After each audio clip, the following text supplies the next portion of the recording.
चीन की गोद और अमेरिका की दुलार में बैठा पाकिस्तान खुद को बहुत खास समझता था। सोचता था कि एक तरफ चीन है जो हमेशा कर्ज देगा, दूसरी तरफ अमेरिका है जो हर मुश्किल में मदद करेगा।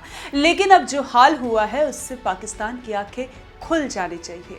एक ऐसा झटका लगा है जिसे पाकिस्तान आने वाले कई सालों तक भुला नहीं पाएगा। ये झटका सिर्फ आंकड़ों का नहीं है, ये उसकी आर्थिक हकीकत की पोल खोलने वाला है। ये वो चोट है जिसने पाकिस्तान के स्टेट बैंक को हिलाकर रख दिया है और नाम है विदेशी मुद्रा भंडार में ऐतिहासिक गिरावट। पाकिस्तान के स्टेट बैंक SBP के पास जो विदेशी मुद्रा भंडार होता है वही उसकी अंतर्राष्ट्रीय हैसियत और बचत की ताकत दिखाता है। लेकिन अब ये भंडार 3 साल के सबसे निचले स्तर पर आ गया है। आंकड़ा है सिर्फ $9 बिलियन और ये भी तब जब एक हफ्ते में $2 बिलियन की रिकॉर्ड गिरावट आ चुकी है। सोचिए, एक हफ्ते में $2.5 बिलियन उड़ गए।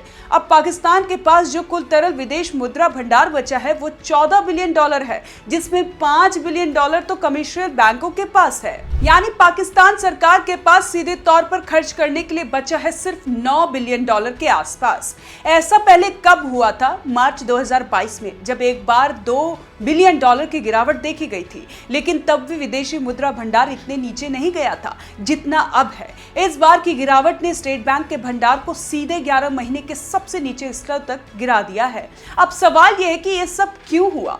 सरल भाषा में कहें तो पाकिस्तान को अपने पुराने कर्ज चुकाने थे, खासकर वाणिज्यिक यानी कमर्शियल बोरोइंग। जिन देशों और एजेंसियों से पाकिस्तान ने डॉलर उधार लिए थे, अब वो लौटाने का टाइम आ गया है और अब पाकिस्तान ने वो पैसे चुकाए तो उसकी जेब खाली हो गई। पाकिस्तान सरकार ने पिछले हफ्ते $3 बिलियन के कमर्शियल लोन चुकाए। इसके साथ ही उसे कुछ बहुपक्षीय संस्थाओं से $500 बिलियन से ज्यादा की मदद भी मिली। लेकिन ध्यान दीजिए, ये सारे पैसे अभी फॉर्मल तरीके से SBP के रिजर्व में दर्ज नहीं हुए हैं। स्टेट बैंक का कहना है कि ये पैसे 27 जून 2025 के बाद के आंकड़ों में जोड़े जाएंगे, यानी अभी के जो डेटा है उसमें ये मदद शामिल नहीं है। फिर भी सवाल वही है, अगर 3 बिलियन गया है तो बाकी कहां है? सच ये है कि पाकिस्तान के खर्च बहुत है और आमदनी बहुत कम, इंपोर्ट ज्यादा, एक्सपोर्ट कम, कर्ज लेने की रफ्तार ज्यादा, चुकाने की ताकत कम। अब जरा SBP यानी स्टेट बैंक ऑफ पाकिस्तान के गवर्नर जमील अहमद की बात सुनिए। उन्होंने अप्रैल 2025 में कहा था कि जून के अंत तक पाकिस्तान के पास $14 बिलियन तक का रिजर्व आ जाएगा। पहले उन्होंने यह अनुमान $13 बिलियन का रखा था, बाद में इसे बढ़ाकर 14 बिलियन किया। लेकिन अब जो हाल है उसे देखकर लगता है कि आंकड़ा शायद ना पहुंचे। विश्लेषक भी यही कह रहे हैं। आरिफ हबीब लिमिटेड की रिसर्च हेड सना तौफिक कहती है कि $14 बिलियन का टारगेट मुश्किल है लेकिन नामुमकिन नहीं।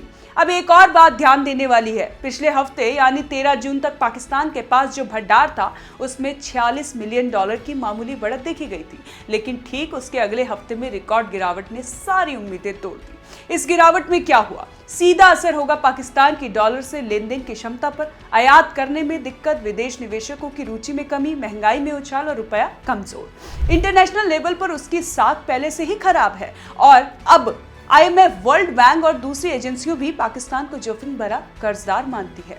और सबसे बड़ी चीज, अब पाकिस्तान को चीन या अमेरिका से मदद मिलना भी आसान नहीं होगा। क्यों?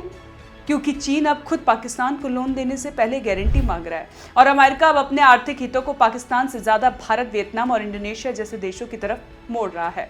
यानी पाकिस्तान अकेला पड़ता जा रहा है। उसकी पुरानी रणनीति, एक तरफ चीन से पैसा ले लो, दूसरी तरफ अमेरिका से रणनीतिक समर्थन, अब फेल हो रही है। पाकिस्तान ने कभी नहीं सोचा था कि एक वक्त ऐसा आएगा जब उसके अपने बैंक के पास विदेशी मुद्रा इतने कम रह जाएगी कि देश को कर्ज चुकाने के लिए नए कर्ज की भी भीख मांगनी पड़े। अब पाकिस्तान के लिए मुश्किलें बढ़ने वाली है। महंगाई और बेरोजगारी पहले ही वहां आसमान छू रही है। IMF की शर्तें मानकर टैक्स बढ़ाने पड़े हैं, बिजली पानी महंगी हुई है और पेट्रोल की कीमतें लगातार बढ़ती जा रही हैं। कुल मिलाकर पाकिस्तान एक आर्थिक ब्लैक होल में गिरता जा रहा है और अफसोस कि ये बात की उसकी हुकूमत अभी भी उस झटके को हल्के में ले रही है। इस झटके के बाद पाकिस्तान को अपनी पूरी आर्थिक रणनीति पर दोबारा सोचना पड़ेगा, वरना आने वाले महीनों में हालात इतने खराब हो सकते हैं कि IMF भी शर्तों के साथ ही मदद दे और चीन भी सिर्फ मुनाफे के हिसाब से ही सोचे। ये वक्त पाकिस्तान के लिए बहुत निर्णायक है और यह तो अब वह सुधार करेगा या फिर और गहराई में आ जाएगा। कैसी लगी आपको ये जानकारी? हमें कमेंट कर जरूर बताएं और देखते रहें one nation one group news.